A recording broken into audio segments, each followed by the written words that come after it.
একটি পাত্রে জল নিয়ে তাতে একটি ব্যাঙ রেখে জল গরম করা হলো।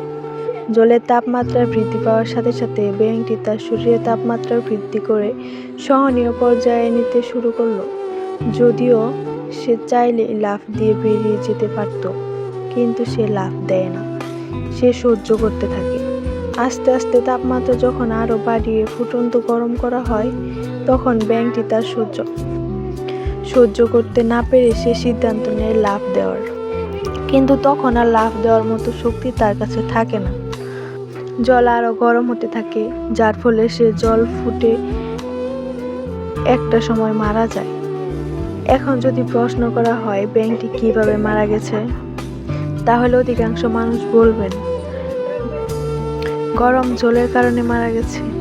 কিন্তু সে গরম জলের কারণে মারা যায়নি, সে মারা গেছে লাফ দেওয়ার সিদ্ধান্ত দেরিতে নেওয়ার কারণে। ঠিক তেমনই প্রতিটি মানুষের স্থান, কাল, পাত্রভেদে এক একটা বিষয়ে সহ্য করার ক্ষমতা থাকে। কিন্তু আমাদের প্রত্যেকের মনে রাখতে হবে, ক্ষমতা থাকা সত্ত্বেও আমাদের বুঝতে হবে যে কখন সরে যাওয়া উচিত, অর্থাৎ সঠিক সময়ে সিদ্ধান্ত সঠিক সময় নেওয়া উচিত। আবেগ